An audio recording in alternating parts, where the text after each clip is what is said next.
Welcome to the Marshall Pruitt Podcast and your Week in IndyCar listener Q&A show.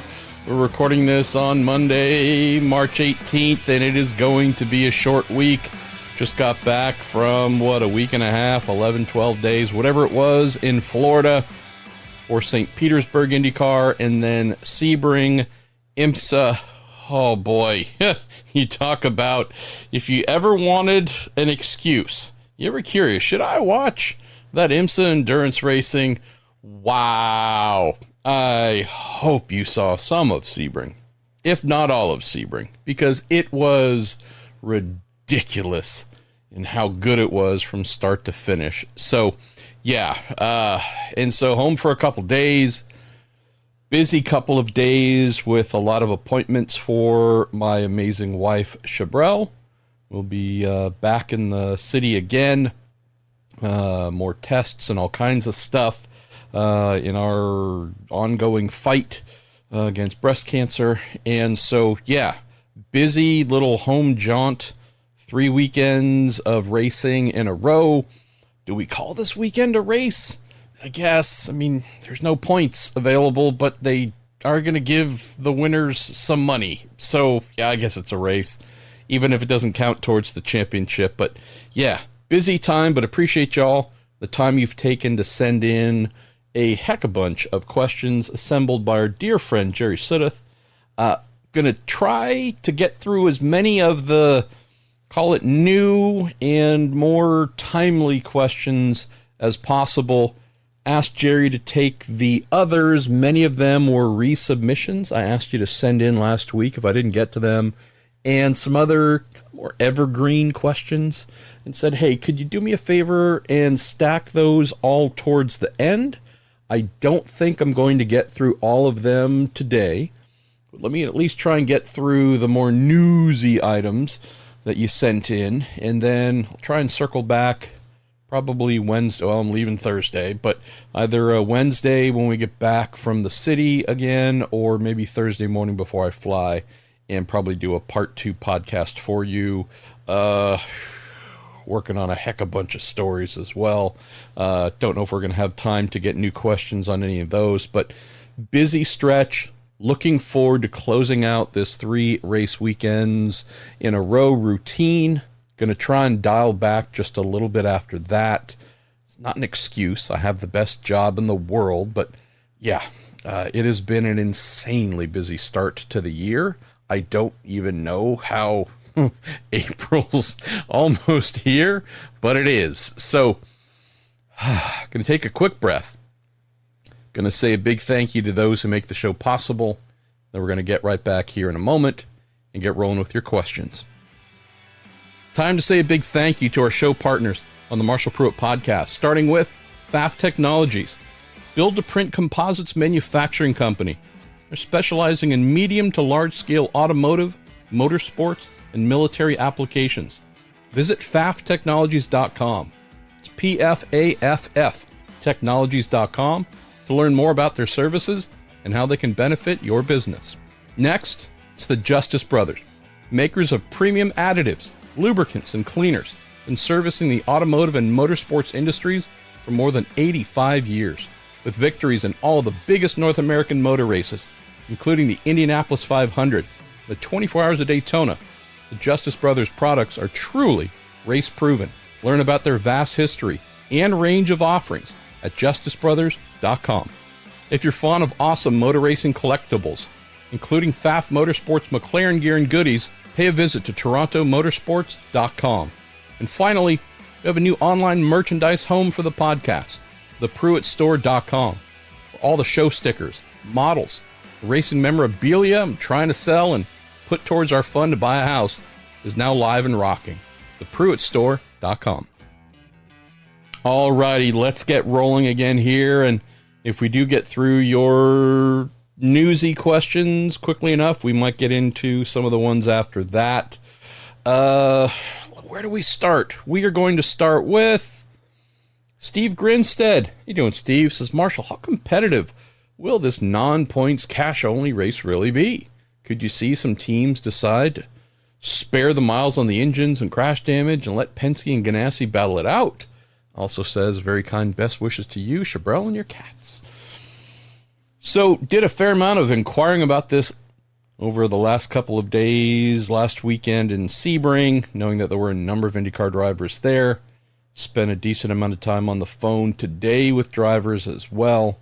I know that I cited 3 drivers in my article today on Racer.com about this very topic, Steve, but certainly spoke about this to more last weekend and some team owners, race strategists and whatnot. And the prevailing wisdom goes like this. If you are a championship contender, probably going to treat this Sunday heat race, and if you make it into the 12 who get to go for the big cash prizes, if you're a championship contender and you're any kind of veteran, probably going to prefer the big picture. It's not tear up a car. It's not risk blowing a motor. Things that would potentially impact your season in some way, in particular the damage to the engine, right? You get 4 per season in the annual engine lease. If you need to go to a 5th and a 6th and whatnot as we get towards the latter stages of the season, certainly can. It's not a problem, but you end up getting grid penalties. It also affects the manufacturers and the manufacturers championship, but it's more the grid penalties, which if you are someone who's either already in a good championship contending position or annually you're going to be in that fight, most of those folks, Steve, are not going to be swayed by the potential of winning $500,000. That's what it pays to win. I think second is $250, or I forget exactly. But to you and I and most people, these are large sums of money.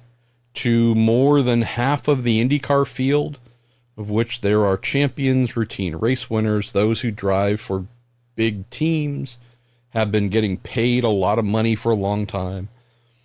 Again, to you and I, it's a lot of money, life-changing money. To half the field or more, it is not. The thing they want most is another championship crown placed upon their head. And so that is why the cash grab aspect of this has a surprisingly limited appeal, according to those who have spoken with. Some other practical items. So you want to race really hard and you smash the nose on your car. There's 50 grand or whatever the number might be that's gone. Hey, you do a lot of side-by-side contact and you smash up a side pod or the floor or the what, like, how much damage did you do to potentially earn 100 grand or 200 grand? And that's where the fantasy that I have, Steve, and I think some folks have of, oh, this is going to be amazing. This is just going to be carnage. It's going to be like a monster truck, monster jam event, but with a bunch of cars and drivers who are going like mad. It's Mad Max at the Thermal Club, and just wow, right? The biggest winner, again, is going to be Dallara, because these cars are going to be almost torn down to nothing by the time they fight for the victory. And then you go, yeah, but for what's being offered compared to what it would cost to replace those parts and pieces and how much you're going to be pissing off a lot of mechanics. Keep in mind that 15 of the 27 drivers who will be in attendance tested today at Barber Motorsports Park, right? And their crews and truck drivers and you name it, threw the cars into the transporters and now have to go all the way across the country out here, unload, work on those cars, freshen them up, prep them, do the setup changes and everything needed. I realize that they, quote, had a weekend off, but they're still pretty darn busy coming out of St. Pete. Just trying to give a little bit of oversight here and not trying to dampen things, just sharing reality. Yes, I love the idea of 27 raving lunatics going for the money. It's not a ton of money to most of them. So it's not a big motivator for most of them. They're team owners. Here's another part, and I'm just sharing truth. Most team owners in the series are stretched more thin financially than they have ever been to put these cars on track. If this was a car and this race was towards the end of the season, last weekend, something like that, bring out your spare cars, and this was the last weekend for the Dallara DW12, I guarantee you there'd be a different approach, Steve. It would be a good old-fashioned smash-em-up derby. Heck, make it a figure-8 race. Just wear these cars out because they're getting tossed in the garbage bin of history. I was going to say no disrespect, slight disrespect. In my Dallara DW12 reaches 200 race start story leading into St. Pete, I left this part out in the story just because it was a little bit over the top and sad, but I asked driver after driver after driver and whomever else, hey, so do you want to buy one of these, right? You know, a car that you had a meaningful something in, and like only one driver said they had actually gone through the effort to buy a DW12. And I'm like, oh, cool. What was the significance to it? And they told me, well, actually, it was a business decision. I said, really? How so? They said, yeah, we rent it out for promotions locally. So you want to go to whatever restaurant or movie theater or something, and there's some reason or theme to have a race car in front of it. And one of those drivers has turned a old DW12 into a little bit of a profit center. But in terms of like, I'm going to have it placed in the center of my collection of cars throughout my career, like, there's not a lot of drivers who said, oh yeah, I got to get one of these. So anyways, if these were to be last race, last outing for the DW12, different approach, Steve. It's not. It's second event of the year. The engines in the car are not like freebie non-points race engines. These are the same ones coming out of St. Pete, the ones that need to go to Long Beach, go to the Indy Open test and Long Beach and wherever else before getting changed out. None of them want to risk, the championship contenders want to risk doing any damage that would hurt them later in the season. Only slight difference in flavor is for some of the younger drivers who have yet to earn millions upon millions of dollars. And granted, there are some young drivers who have some very big contracts. But I had fewer takers for the, yep, I'm going to get in there and feed them a wheel and send them flying in pursuit of money. We'll see. Those are the things they've told me. We'll see if they hold true to that. Closing thing on this topic. Keep in mind that not a single driver in this event owns their own car, right? Ed Carpenter's not competing in the events. There are no driver owners elsewhere that I can think of competing in this event. All of these cars, suspension, bodywork, electronics, hoses, transmission, these all belong to the employers of these drivers. So just keep in mind, there will likely be some very strong instructions given saying, hi, we're getting into a really busy stretch here in April. I don't want to have a huge repair bill that I probably can't even afford. We also don't want to give our crew crazy amounts of work to clean up nonsense. Just be smart. If we're fast enough and capable, we will take home some real money. If we're not, okay, this is an entertainment race, not a life-changing sum of money race for you, any of you drivers, or for us as a team owner. Do not stick me with a $501,000 repair bill to win $500,000, because to me, I just lost $1,000. I don't care what the big check says in Victory Lane. You lost me money. So, yeah, I don't want to dampen the enthusiasm. I'm looking forward to see if there are any kind of unbridled ponies out there who listened and nodded their head and said, yes, team owner, I will be good, and got out there in the race and said, nope, I'm going to win the Golden Bowling Ball Award. I just don't know if we're going to see that truly happen. Oli O'Leary says, do you think drivers will enjoy the $1 Million Challenge event? Do you think there's less pressure as it's a non-points paying race? Or any other racing series that might benefit from adding a non-championship race during the season? Covered off a fair amount of that in the first question here. Okay, so truth time. Very few teams last year said that they found any real benefit from testing at thermal. What does that mean? The things they did on track, not all the teams, but the majority of the teams that I spoke with said, there's just not much we can learn here that is going to apply at other tracks. So it was a good 2 days of running around. It was preseason last year, and it was basically kind of a no-harm warm-up event for us. So most of us hadn't been to a racetrack in an organized capacity for about 6 months. Got some new crew members, maybe some folks moved around to different positions. Gave us a chance to kind of no pressure go and work ourselves into the season. Found some problems here, there, worked out some kinks, but that was the major benefit of thermal last year as it was described to me. Well, there's really none of that to offer this year, right? We've already had a race.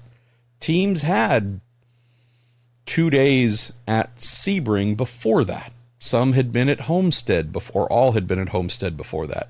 Some had done hybrid testing.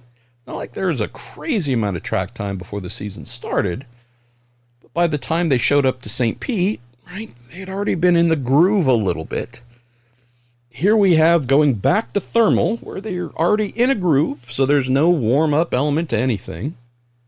The track, according to most of the drivers and engineers I spoke with, doesn't give them much that translates to other tracks. So other than trying a few things, like, hey, we haven't had a lot of testing, so we can do more testing and, again, maybe try some things on the car that are a little bit out of left field just to see if it works.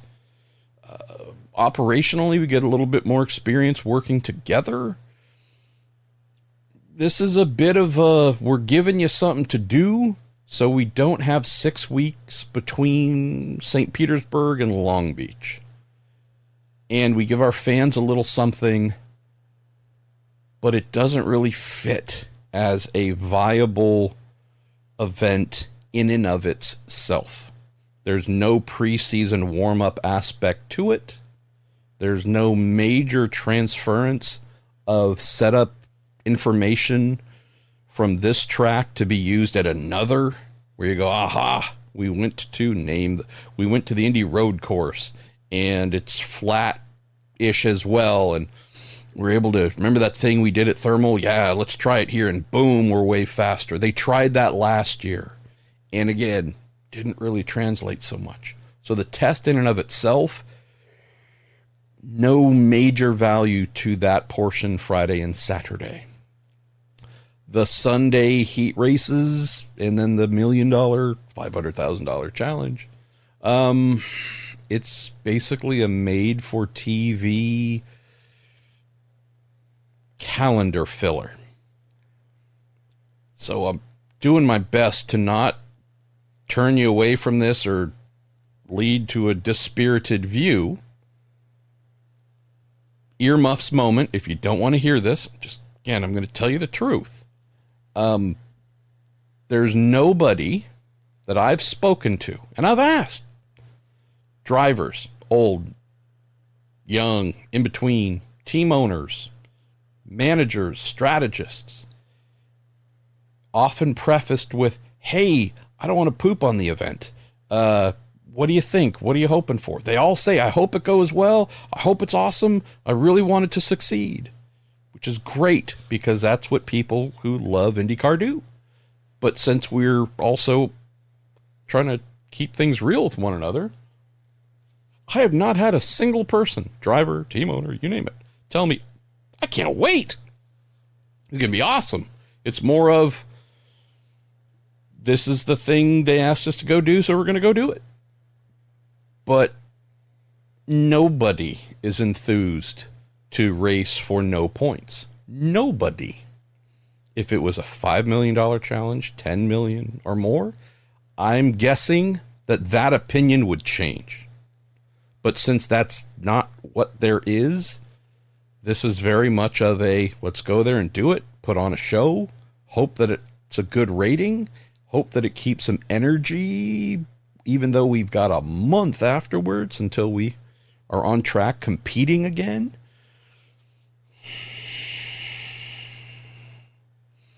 If it was announced that we are going to, I don't even know where. Name a road course.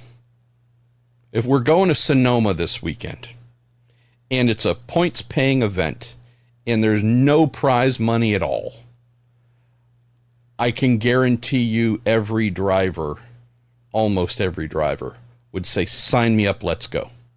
Or I just said that because it's local and it was a former track and it's not being used, for IndyCar at least. If everyone was told, hey, you're coming out to California, but we need to route you kind of middle-ish of the state, and you're going to Sonoma instead of Thermal, and you're racing for points, folks would be stoked because that's what they are. Like, they want to go race for something that has true meaning, where it can advance their position, their standing in the championship. Since this ticks 0 boxes of relevance, we're just asking drivers to come and basically perform for our amusement in order to avoid a 6-week void of motor racing. So, yeah, I can't think of any other series that would benefit from doing this at this point in time in the season. I get it. I understand why they're doing it. But I would struggle to see how, unless this race is so amazing that everyone's like, please do this again, do it twice a year. We'll see. But if it doesn't turn out to be this amazing thing, I would just struggle to see if it happens, to think it might happen again. Ed Joris, you say, are there going to be areas of the thermal track that TV viewers won't be able to see very well? It looks kind of spread out, and I doubt it's wired for HD TV. I don't know, Ed, because this will be the first time that broadcast cameras come out to air the track for IndyCar. So since it wasn't done that way last year, and I don't know where all the TV cameras are going to be, because it's Monday and the event kicks off on Friday, I'd have to get there, see where the TV cameras are, hopefully then see at least a little bit of the coverage from them to then know if there will be areas that you can't see. Ken Anderson, you are up next. You say, do you know if teams are only allowed 3 sets of tires per day at Thermal? I believe so. That's been the standard routine for test days. Say also, will there be the same compound that was made for the hybrid use at St. Pete? I don't know. I'd have to reach out to Firestone to ask. They tend to tell us in a brief a couple days before the event. But yeah, they wouldn't be sending that out by Monday. So I'm not sure if that's the same compound as St. Pete. But all the tires this year were made for hybrid, much heavier car. So that's just going to be a standard thing wherever we go. Maybe Nashville should be the same, even though it's a change from a street course to an oval, unless Firestone decides to make a different tire. I'm guessing they would be pulling from something they have at some of the other ovals. Who knows? But by then we're supposed to be hybrids, so it would definitely be the harder version. You also said you read my racer article today about mindsets for some of the drivers going into thermal. You say, have a hard time believing that if Dixie or DJ Willie P were in contention for the win, they'd drive like gentlemen. Racers want to win. Your thoughts? See you there. See you there, Ken. Yeah, I think you might be applying your own mindset to this, Ken, instead of what they said, which was, we're thinking about the championship and not doing anything to jeopardize ourselves in that quest. Again, to them, knowing that their one and only goal is to win another championship, this event is meaningless. It can do nothing to help them in that quest. It can actually only potentially hinder if they were to engage in driving shenanigans. So I think it might be more you thinking, Ken, if you were in a position to win, you wouldn't drive like a gentleman. Yeah. If you ever see Scott Dixon in an interview and you see him finding a reason to show his watch, it's because his watch is worth considerably more than he can win on Sunday. Dixon has been among IndyCar's top earners for, again, I don't know, 15, 20 years. 3.5, 4 million a year times a lot of years. Plus endorsements, plus sports car, plus business interests. No one's going to turn down 500 grand. If he's leading, he's going to take that money. Same with Will. If he's in second and sees an opportunity to make a clean pass, I'm sure he will. Not winning that $500,000 will change their lives in zero ways. It changed our lives. To them, doesn't matter. And run down the list. Like the majority of the drivers, as I mentioned earlier, this is not a bring out your worst behavior, drive like a wild person amount of money. If that 500 had another zero on the end, yep, maybe. This ain't it. So again, you may not want to believe it, and I hope they follow what they said, but the majority of what I've heard is, yeah, there's no reason for us to do anything crazy because this event is just something to get through, to get back to the real reason we do what we do. Where do we go next? Doug Wright, wouldn't it be cool if the well-paid guys purposely slowed a little bit during the first heats at Thermal to allow the kids to earn a potential good payday? And you also say, thanks for making my commute bearable each week. Your family is in my prayers. And see you at Long Beach. Doug, thank you so much, brother. That's really sweet of you. Yeah, I mean, at the same time, if whichever veteran is sitting there in first, second, or third, they're not going to give up the money, right? They might not do anything crazy to get more of the money, but yeah, I hear you. I love the idea. The only issue is this. It's the top six who finish in the one heat, the top six who finish in the other. By and large, it's not going to be Stingray Rob. Love Stingray, but it'd just be a surprise if a young guy at one of the small teams was one of the ones to transfer through. Probably going to be all the Penske drivers, 2 to 3 of the Ganassi, 2 to 3 of Arrow McLaren, 2 to 3 of Andretti Global, 1-ish, 2, who knows, of RLS, like maybe a Meyer Shank. And again, you can adjust 1 or 2 up or down here or there, but there's a fairly defined block of the goodest and the fastest, and then the rest who are chasing them. If we're talking about like Arenas VK, right? Young gun, probably hasn't made a ton of money yet in his career, and he's there. I mean, I love the idea, But at the same time, there's another dynamic to consider, which is some of those veterans, some of those well-paid types. Hey, Christian Lundgaard's a free agent. Probably going to take one of their jobs. Rinus VeeKay, free agent, probably going to take one of their jobs. Like, none of them are wanting to advance the notion of, like, hey, I'm well paid or older or maybe both, and let me give this young buck opportunity to get some extra cash. Outside of thermal, those veterans and well-paid types are doing everything they can to justify their continued high level of pay and seniority in the series. So it's a beautiful concept, Doug. It just might not be one that the ones who would have to give it would be in agreement, like, oh yeah, let me help out whomever here. Take home some money. No, we don't want to be seen making it easy for you. We don't want it to be seen that you're running in front of me. So there we go.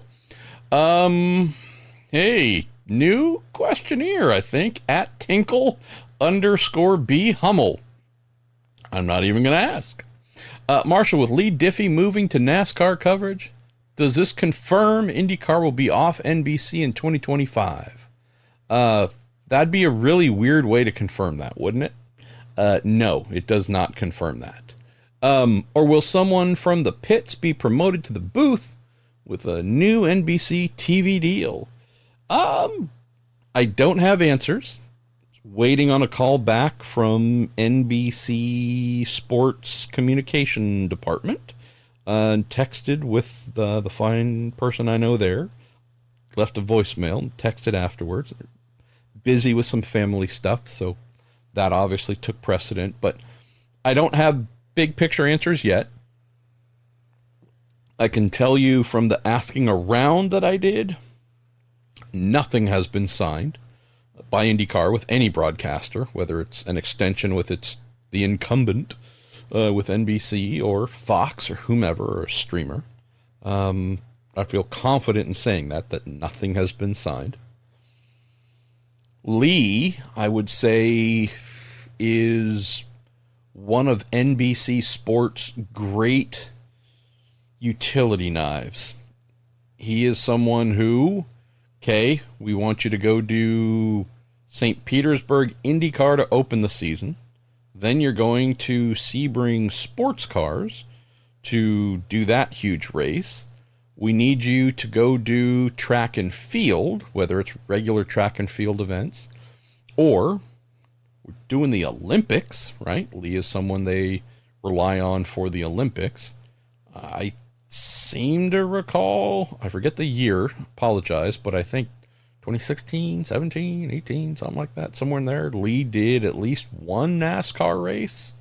I don't know if he did more, but he did Supercross as well. Motocross, Supercross. I realize a lot of what I've mentioned is motorsports, but keep in mind that NBC looks at him as someone that they can plug in anywhere and get a great result. Old friends with Lee, huge fan of Lee. I know some folks don't care for him, or I should say, I don't think they know him as an individual, but his commenting style. Granted, every commentator has folks who hates on them, so that's normal. But big fan of Lee. I saw that, I believe that was tweeted out by Adam Stern.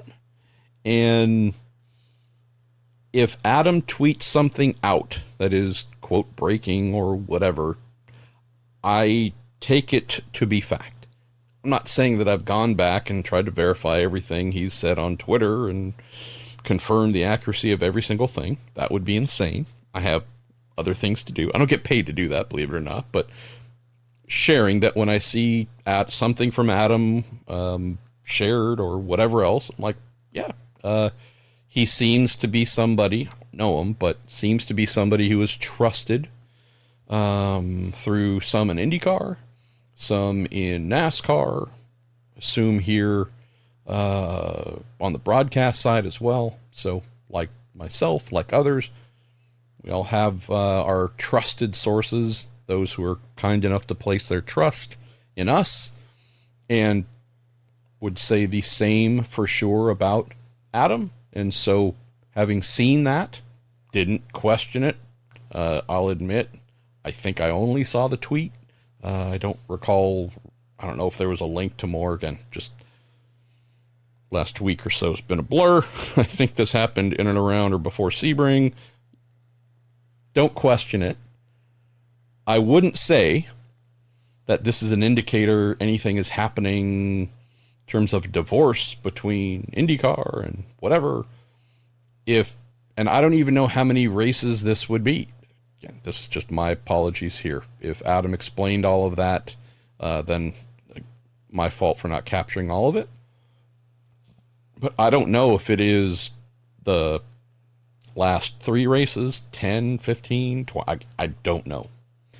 But I can tell you, if NASCAR has decided, or if NBC has decided, or if the two together came to a decision that, hey, let's give Stiffy, which is his nickname, let's give Stiffy a try and, a host role, that would be a pretty smart choice if you ask me, because he's just damn good. What does that mean for the rest of the IndyCar races where he won't be that guy? That's the part that I find interesting, and I don't have answers to. Hoping I might gain some insights tomorrow. What do you do there?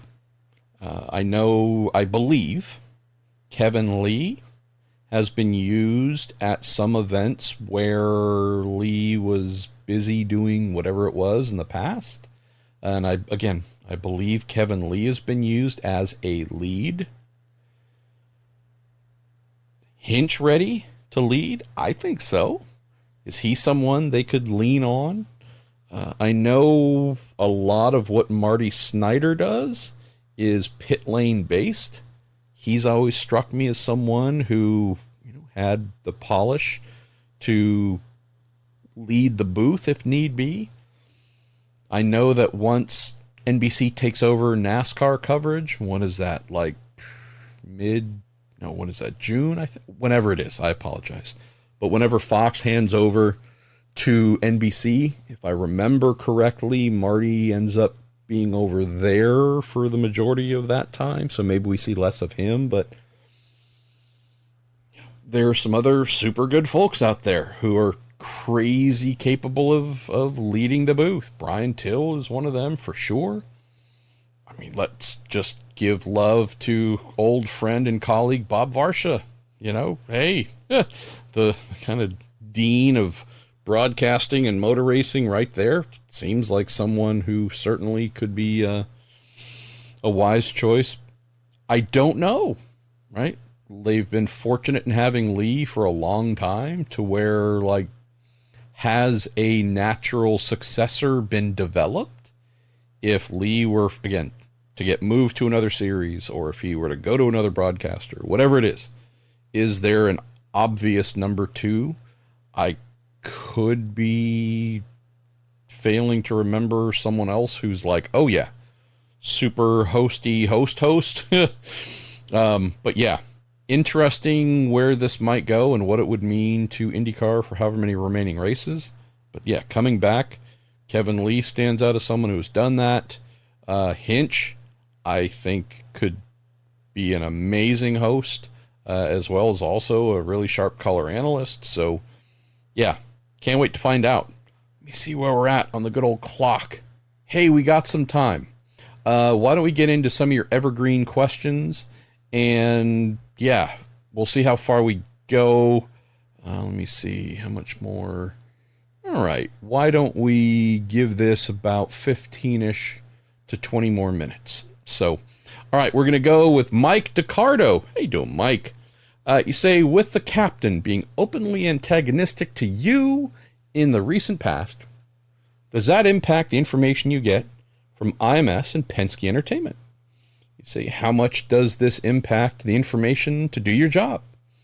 How does this contrast with, say, the Holman George regime? Very interesting inside baseball questions, Mike. Let's see. I get a somewhat small amount of my information to do my job from IMS and Penske Entertainment. Qualify that. Mostly talking about original information. Hey, gonna do this thing. They're gonna change this. They're gonna modify that. I'm not saying I never get that information first from 16th and Georgetown there, but it's a small percentage. If I look at a full season's worth of information about IndyCar, the series itself and its owner, a pretty small slice of that pie, Mike. So if Roger Penske were to say, this guy's banned, everybody within the company, never speak to him again, never say anything, it'd certainly make things more difficult than it already is. But the difficulty, I'd say, is somewhat separate from me. As an organization, they're just really hard to deal with. That's not new. It didn't just start. It's been that way for a while. The most difficult organization to function in and around that I've come across in motor racing. And I used to cover Grand Am, which was, yeah, wow, that was wild. And Grand Am was a piece of cake by comparison. So, yeah, whether Roger and I were in love with one another and exchanging texts and little heart emojis and I hope you have sweet dreams and good morning sunshine and all kinds of texts just full of positive affirmation and warmth and love, or the non-existent relationship we've had for the last 15 months now, and that is by my choice, by the way, just being clear. I choose to have no relationship with him based on his behavior. If you've seen the amount of work that I've generated over the last 15 months or whatever it is, the amount of stories that get broken, the amount of in-depth pieces, the amount of you name it, I would like to think, Mike, the work product and the depth of that and the amount of, hey, if you're going to read something first about IndyCar, doesn't always happen that it's on my main client racer, but I'd say the vast majority is there. I'd like to think you wouldn't know whether had the best of relationships or the worst of relationships. So that's just through intent. It's also through relationships, right? There's a reason why I work as hard as I do and to maintain the relationships that I've had for a long time that predate the ownership change in the series. So, yeah, hopefully that's a concise-ish answer. How does this contrast with the Holman George regime? Easier working with them.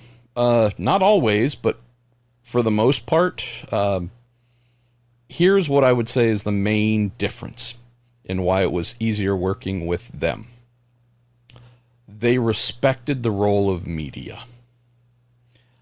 They understood that for those to cover any major significant professional sporting series, there's a high level of autonomy required among those reporters. Those reporters are going to uncover things that you might not want uncovered. Those reporters are probably going to write some things that are unflattering, highly critical, and whatever else among the vastly positive content.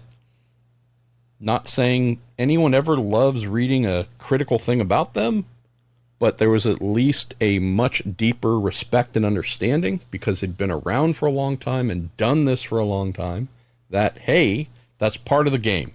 We have to accept that. The new regime doesn't accept that, doesn't respect that. So that is where the interaction styles are different. That is where you just have to accept the fact that you are the enemy because you're not part of their regime and their PR mindset. It's the only way they know how to exist, Mike, and so that's how they exist. So you either bow down and willfully accept being part of the PR machine and only saying things that please them, or you do the job you're supposed to, and if it's really positive, you say it is, and if it's really negative, you say it is, and deal with whatever flamethrower that they like to aim in your direction. So, yeah. I'll just close on this. This is the manyth time. I don't know how many, and manyth is obviously not a true measurement standard, but this is the manyth time I've done the St. Pete to Sebring back to back. Stay over. It's one long trip. And did however many of those pre-IndyCar sale, and generally a really positive, fun, back-to-back thing. A lot of hours, worn out and all those things, that's fine. But like, hey, cool, the vibe and just being in and around the series and interacting with the series. And I'm not talking about the teams, not talking the drivers, I'm talking the folks in charge, right? Cool, fun, warm, exciting, brand new season and all that. Go to Sebring and hey, it's just same kind of vibe. Yeah. Sebring was amazing. Sebring is amazing. I'll just leave it there. Garen Porter, MP, best wishes to you and the cats and continued prayers for your bride. Garen, that's sweet of you. Look forward to seeing you hopefully later this year again. Say, though it was an emotional viewing, I watched the phenomenal documentary, The Lionheart. Say, in it, there were a few questioning the Las Vegas track and the gimmick for the season ender in Las Vegas. I don't remember a lot of grumbling after Dan Weldon was announced before the race regarding the dangers. Was that due to the newness of social media, owners and drivers not wanting to upset the powers that be? Or was it reported on things I read or followed? So, two quick things come to mind here, Garen. There was no real, oh my gosh, I can't believe Dan Weldon's going to drive in this race. There was in the change of how he was going to compete in the race. If I remember correctly, Alex Tagliani was originally meant to be in that car, and that was changed to put Dan in there, the team feeling that the reigning Indy 500 winner just be in a more capable of succeeding for the team and hopefully getting that $1 million offer. It pissed off Alex, as it should have, but you know, I couldn't disagree with that. The concern was this. It's the final race for the old Dallara IR07 chassis. It's the final race of the year. There's a big money element to it as well. With the way it was set up, outgoing car, money on hand. It's a huge entry. Apologize, I don't remember off the top of my head, but like it was 35. It felt like it was 37 cars. I could be wrong. There's a ton of cars, and not on a 2.5 mile track, on a 1.5 mile track. A lot of it high banking, high-ish banking in some areas, but it's a high-speed track for sure. The concerns were, hey, that's a lot of cars on a very fast track. And we do a decent amount of pack racing with this formula. It was the thing. That's where I remember the concerns being. I would have to look back at my own reporting, pre-event reporting, to jog my memory, and it's just one of those things where it's been 13 years, 12 and a half, 13 years. I don't remember exactly what I wrote pre-event, but I do have memories, Garen, of speaking with some drivers. Will Power comes to mind as one. I don't know why, but Graham Rahal comes to mind as another.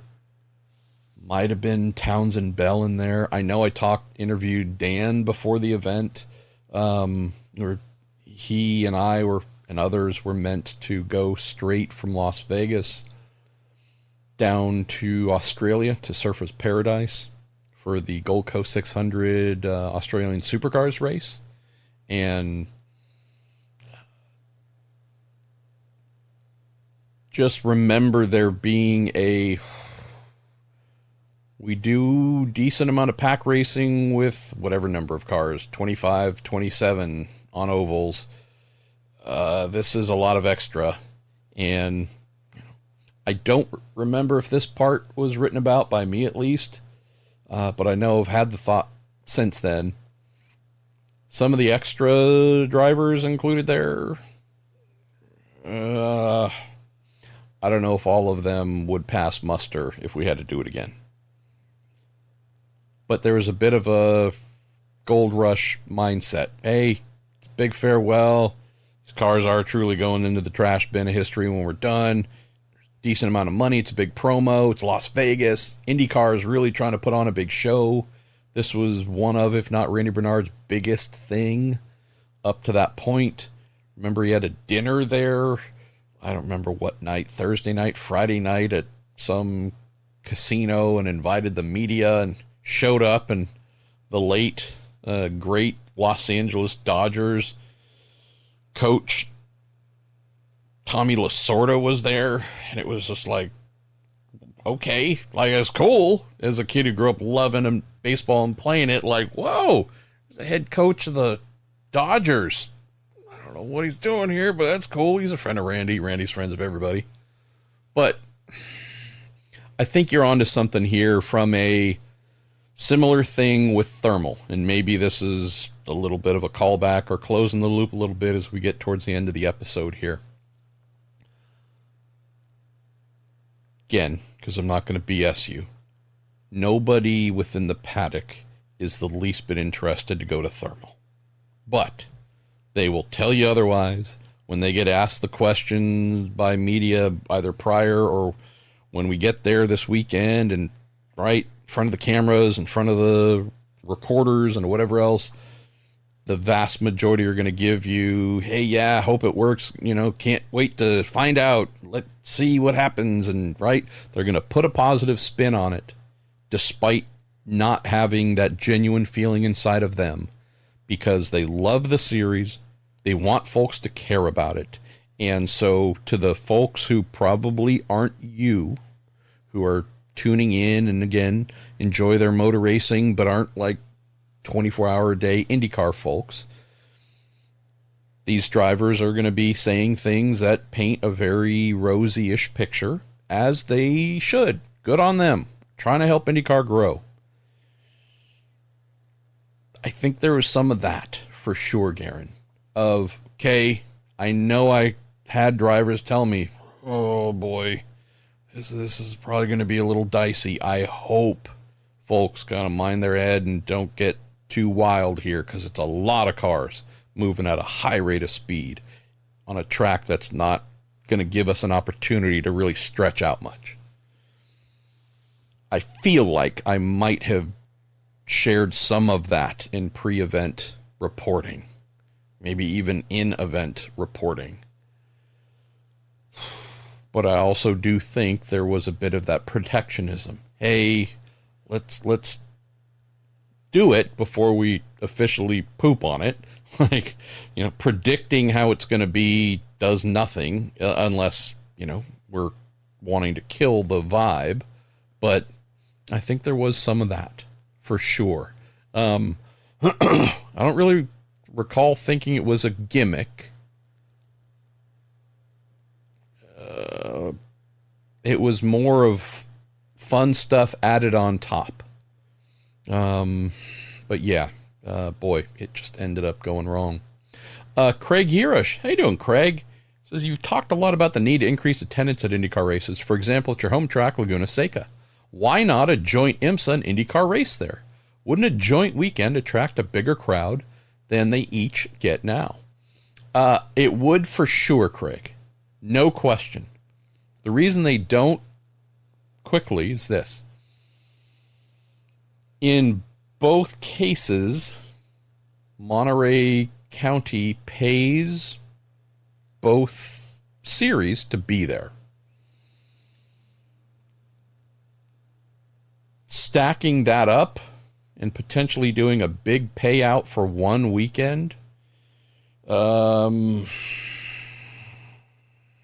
theory, limits their concessions capabilities, limits hospitality sales capabilities, because IMSA with 18 auto manufacturers and, 40 plus car grids and all kinds of stuff.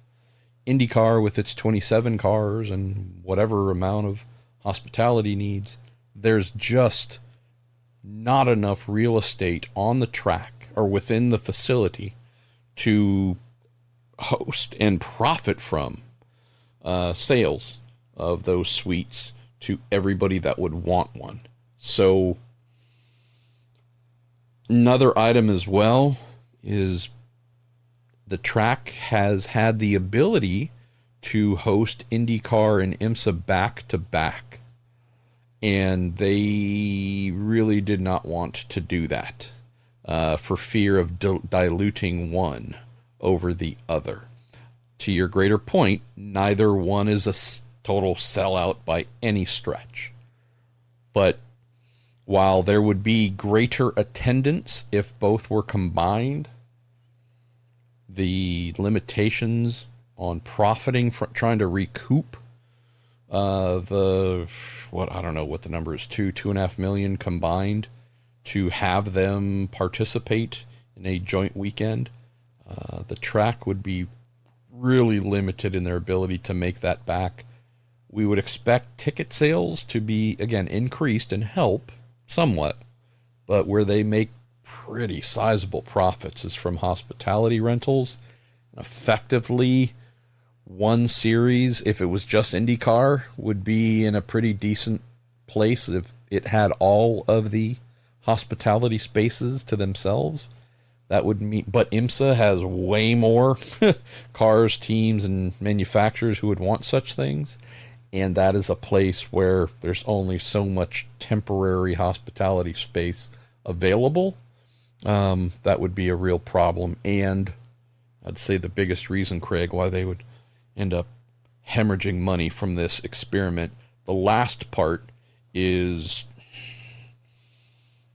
if you look at IMSA there, they take up most of the paddock, and they have their support series. They always tend to have at least one of their support series at big events like this. IndyCar with Indy NXT takes up not all, but a decent amount. I don't know how both would coexist in the same paddock. So it's another logistical issue here that I don't know if we could get beyond. It's my home track. I love it. I want them to succeed. We just kind of need a mezzanine, a second tier, a second level paddock to host hospitality and a whole other series as well. So, yeah, I love the idea. Don't get me wrong. I just don't know how they'd pull it off without losing a ton of money. Derek Bartachek, Marshall, Penske's selling IndyCar. The new owners make you the boss. Well, tell me you have consumed a lot of alcohol before sending in a question to the show without telling me you've consumed a lot of alcohol before. All right. What changes are you implementing immediately and over the next few years to bring IndyCar back to the world-class standard it used to be? Cheers. So here's a thing that I do, and I guess this maybe appeases some of the team owners, team principals, whomever, who are super extra livid. There are two teams that are better than any others at marketing and promotions. It's Arrow McLaren / McLaren Racing, Andretti Global. Said before in the show, Arrow McLaren's P1 by a long shot. I am calling Zach Brown, saying, Zach, I realize that McLaren isn't a marketing agency, but there is some magic to how you do things. There's also, within your world of influence, a lot of people that you know, whether it is folks who own major magazines, media outlets, television networks, I mean, up and down the list. What is it going to cost me? And I'm hoping that the new owners have given me a significant budget. What is it going to cost me to get you and McLaren to become not IndyCar's sole marketing and promotions agency, but a significant pillar of that? Because how you do what you do is game changing. We know that from how many people on Formula One broadcasts, IndyCar broadcasts, are wearing papaya orange gear. We know that despite the team not being a world champion since the aughts, y'all perform in the marketplace like y'all are winning championships every other year.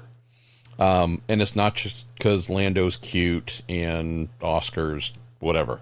Like, there's some real foundational stuff that y'all do. I also realize, by the way, we've gone past an hour, but that's okay. We'll close with your, you know what? We're going to close with a question after that from our guy, Matt Philpott, because he's Matt Philpott and we love him. That's the first thing I do. What is it going to cost? And here's the thing. I don't think Zach has been shy about this. I've asked him before. He said yes. Or I've said, hey, if IndyCar came calling and said, would you help us? Right? I don't think they'd do it for free. Right? That'd be silly. But the answer has been yes. Happy to help. Like, let us get in there.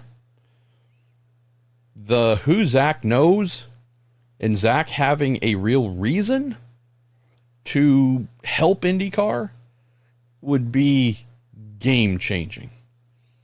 When I tell you the amount of people that he knows who are Fortune 100 types and in charge of seemingly everything, a motivated Zach Brown and motivated McLaren to start pulling in, I don't know, favors is the way to put it, Derek, but given a reason to change IndyCar's trajectory, this is someone who can do that.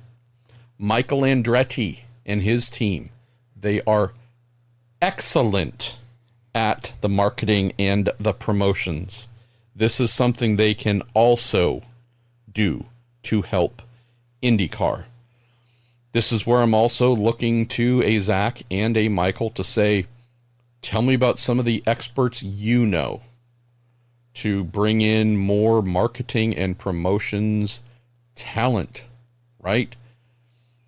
IndyCar does not lack an amazing product to sell and bring to the world. It lacks awareness. It lacks relevance to those who are younger-ish. It lacks relevance to the vast majority of the auto industry. How do you get more auto manufacturers to participate in IndyCar? Show them before anything else. Hey, a lot of people watch us, love us, want to be part of us. The technology side, and it's a hybrid, this, that, and the other, like, it's important too, but if the auto industry felt what IndyCar was doing pre-hybrid or upcoming hybrid was so important and they had to be a part of it, they would have been here for the last decade. They haven't. So it tells you the engine formula or going hybrid isn't some sort of magic key that brings the auto industry running. what would bring them running first is, hey, we need to be where you are because your TV ratings and your attendance says you speak to a heck of a bunch of North America every time you go motor racing. And we would be silly not to be there, to join you in that endeavor and let the world see that we're a part of what you're doing. Like the most basic stuff here, Derek. I don't care about how many sets of tires you get per day. I don't care about testing rules, and I don't like none of that stuff matters within the first 25 items to address. All those things matter, but they are way, way after. IndyCar has had one sustaining issue that drives older fans, older members of the community like myself and others mad. And it is, we know how awesome this is. What do we got to do to let more people know how awesome it is so they would join us in agreement and this could be a bigger thing? So this predates Penske Entertainment. There's been some improvement here, in particular on the social media side, the digital side. Gains have been made.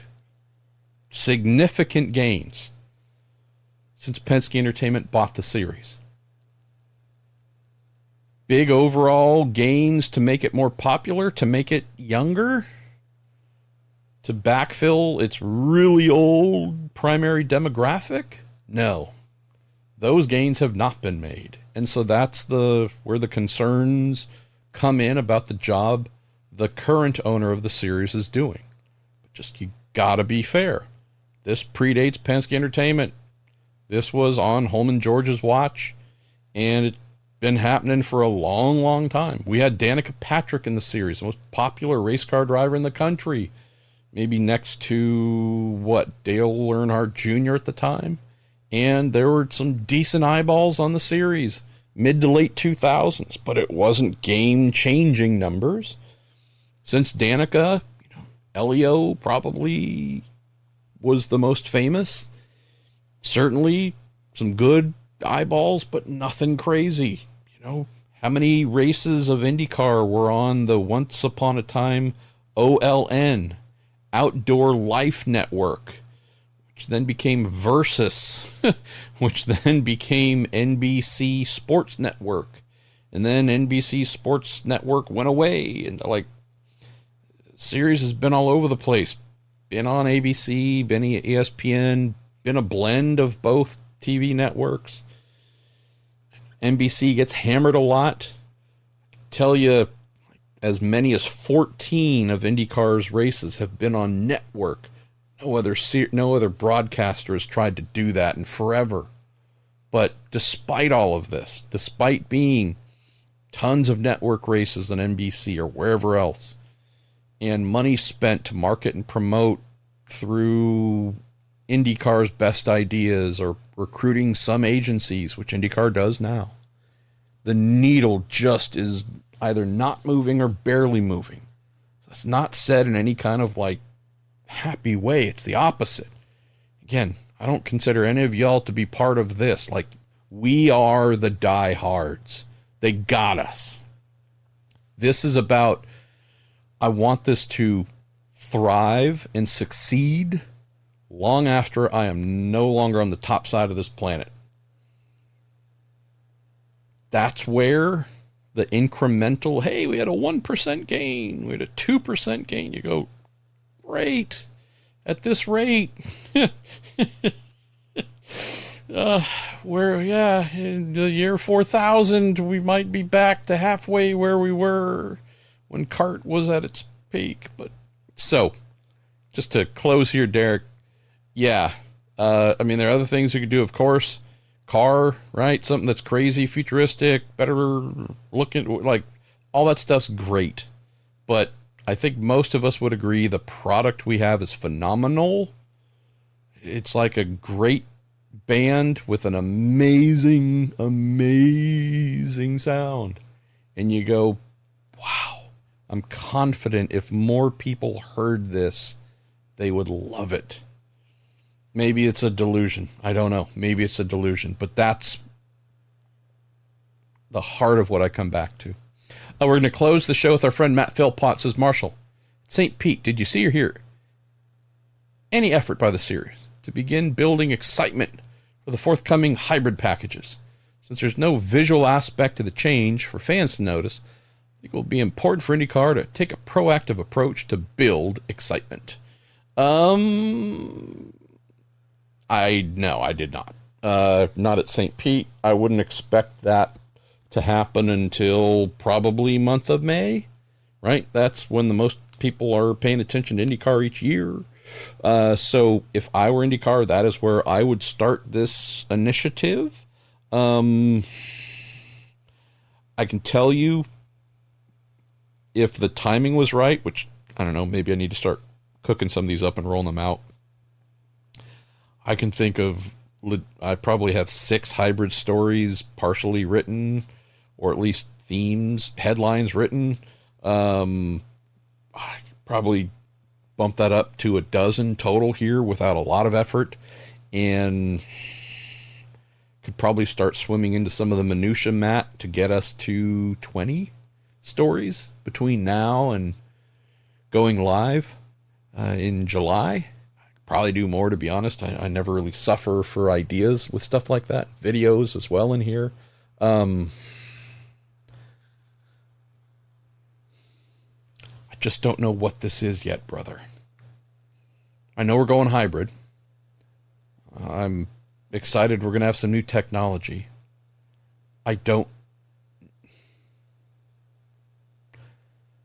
When we were going hybrid in St. Pete, I was aware that IndyCar had a mid-January, basically a January 15th, hey, we're going to start ramping stuff up, and we've got about 2 months to build.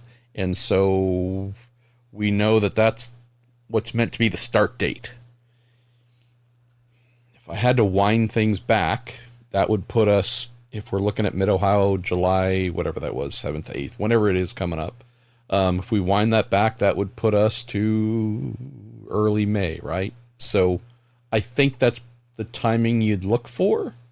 And don't be surprised if I speak with the series a couple times to just get an idea for what they're thinking on this, because they don't have the staff, at least on the promotions, whatever side, communication side, they don't have the muscles for this. That's not a mean or whatever statement, just, IndyCar cars have been not something that changed too much. Era folks really caring about, hey, what's your brake vendor? Who's making your clutch? Like, what are all the differences? Hey, what new little winglets has your team or chassis supplier come up for this weekend? And what's the new this? Like, that thing just hasn't been a thing for a long time. So those are just not muscles that most people have. I guess I'm fortunate because I cover sports cars to where there's seemingly constant change or frequent change. So I do a lot of technical content, historical content that's about the tech and design and engineering side. So maybe that's an area that's a little bit of my expertise. Try